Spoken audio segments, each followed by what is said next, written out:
The first day of the NBA draft is in the books, and the Utah Jazz kind of went with the business as usual approach by not making any moves to move up or back in the draft, though there were conversations with several teams in order to do so.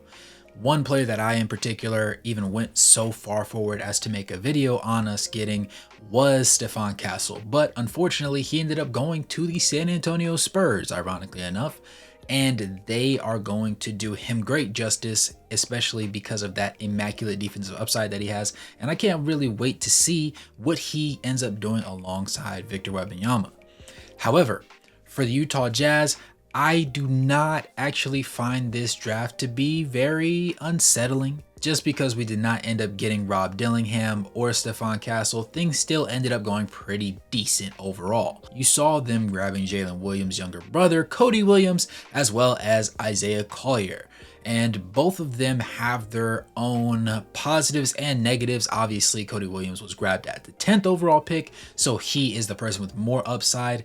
At one point previous to this past season where Isaiah Collier obviously was at USC, he was expected to be the #1 person in this draft. But a lot of things can change over the course of an entire year, and with a hand injury that he sustained that kept him out for roughly a month of the college season last year, things kind of got a little bit murky, and when some draft metrics came out, things got even worse for him. But I'm still optimistic about his opportunity to be successful at the NBA level, and I think that the Jazz can make something work with him. But in this video, I'm going to be giving a quick synopsis on both players, why I think that we took them, and how I overall feel in regards to a letter grade for the first day of the draft overall. With that being said, go and smash that like button, subscribe, and turn on post notifications if you're into NBA content. As always, it's your boy Wraith Hoops. Let's go ahead and get into this one.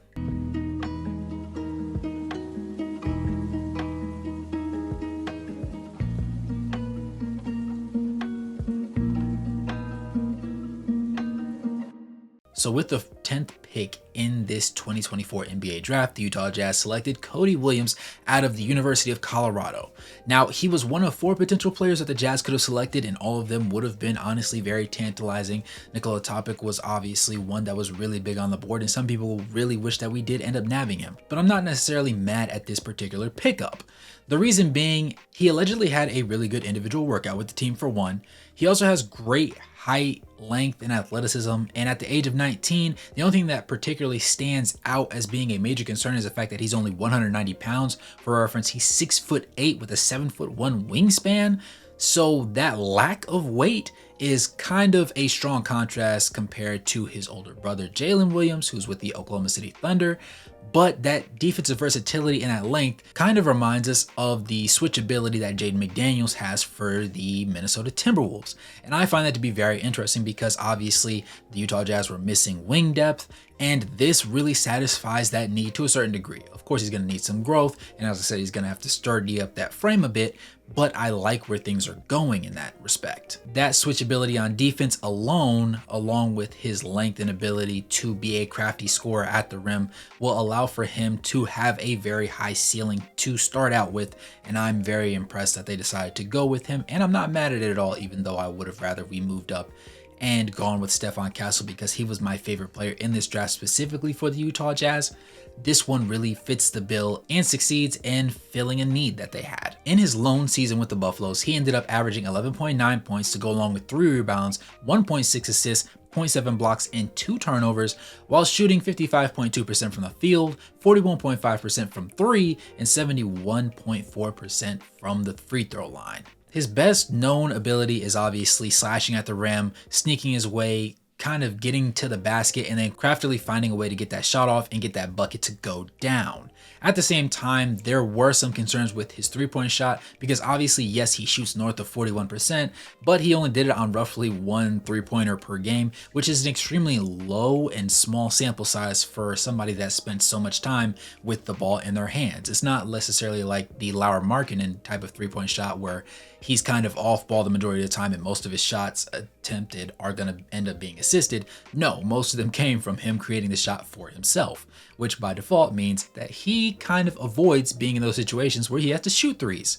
Now, his mechanics aren't necessarily wonky per se, but it's just something to keep in mind. Though, because he shoots north of 70% from the free throw line, I'm not too concerned. It's just going to have to be something that we add a little bit of consistency to and get him more comfortable with the catch and shoot scenarios, as well as being in just different actions where the kickouts occur on drives. But overall, outside of that, I feel like he has a very high ceiling, and I am very pleased to see him joining the Utah Jazz. Isaiah Collier is a little bit more of a murky prospect because of the injury to his hand that he experienced during the NCAA season, but he did have some positives to speak of. Overall in the season, he averaged 16.3 points, 2.9 rebounds, 4.3 assists, 0.2 blocks, and 1.5 steals, but the only negative was the fact that overall he averaged 3.3 turnovers. Things did get better when he came back from injury, but during that first stint of the season, his decision making was a little bit questionable. Where he placed the ball and how he placed the ball going through his reads was a little bit wonky as well. But I'm not necessarily the most harsh on him for it, because when he came back during that last stint of the NCAA season, he looked pretty solid to me. His decision making was up. He was less turnover prone, though he still had a couple issues here and there. And honestly, things just looked a little bit better. Now, he shot 49% from the field and shot 33.8% from the three-point line on 3 attempts per game, to go along with 67.3% from the free throw line on 5.8 attempts per game. So I'm a little bit concerned about his shooting touch, because obviously 33.8% isn't terribly low, but it's not necessarily what you want to see out of your lead guard potentially. And for the fact that he also shoots in the 60s as a guard on significant attempts from the free throw line doesn't really bode much better, because that means his mechanics might just in general be a little bit more off than we're comfortable with enjoying having on the roster. The one thing that executives were saying as to the reason for him to drop, because originally, obviously, before the college season ever started, he was expected to be the #1 pick in this draft, and then it kind of slipped out to 10, and then it got to late lottery, then it became early 20s at worst, and then obviously he fell to 29th overall and then ended up being selected by the Utah Jazz. But one of the reasons why in particular was the fact that he was listed as being 6'5" and 210 pounds on that USC roster. He wasn't 6'5".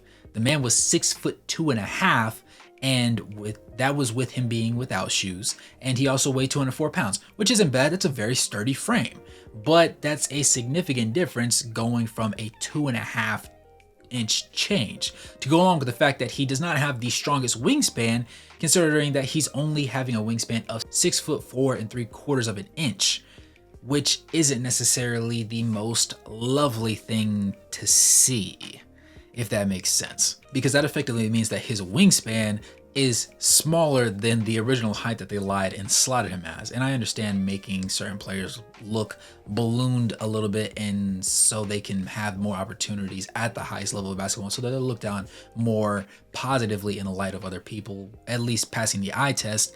But the issue was also his maximum vertical was 34 inches, which wasn't bad, obviously, but it just wasn't particularly great.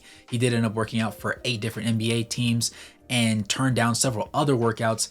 And ironically enough, the Utah Jazz were not one of the teams that he even worked out with, which kind of caught him by surprise. But he did have a little bit of rapport with Keontae George, because back in the day, they actually used to work out together in the same gym. But outside of that, things just weren't necessarily the greatest when it comes to other lead analysts talking about his shortcomings.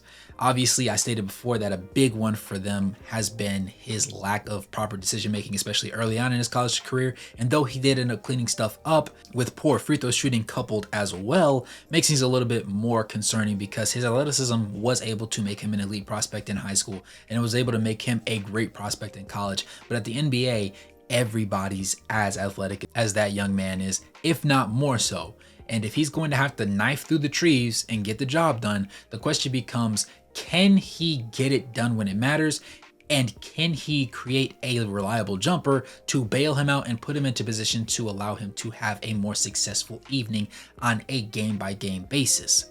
Justin Zanuck in that front office feel as though that he can, and they weren't too concerned with his overall mechanics. They said the percentages were obviously a little bit concerning for obvious reasons, but that alongside his turnover proneness can be easily remedied with their shooting coaches, and then with the scheme that they run, putting him into positions to make proper reads with the easiest way possible being put out in front of him in a simple plan that he'll be able to understand. That's not to insult his intelligence, but that's also to put him into a position to where he doesn't have to overcompensate for not being able to do certain things on the court, and instead he can follow a simple scripted game plan and build his knowledge off of that within the Utah Jazz's organizational systems. I believe that between these two young men, these are very reliable picks. I think that Cody Williams will reliably end up being a starter as long as he continues to develop the way that I think he's potentially capable of. Isaiah Collier looks more like a sixth man to me than a starting caliber point guard.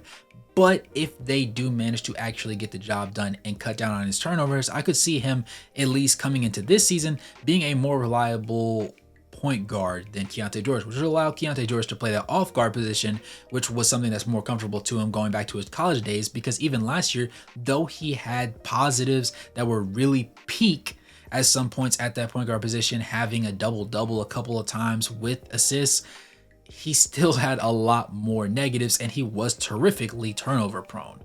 So they have similar issues. Keontae's a better three-point shooter, in my opinion, particularly off of the dribble, ironically enough. But I think that Keyonte will end up taking a step forward, and that will by default allow Isaiah Collier to take a step into his own coming at this NBA level. And who knows, he could end up being one of the steals of the draft. But let me know what you guys think in the comments below. I personally believe that this day one, at the moment, I'm feeling a B, maybe a B plus.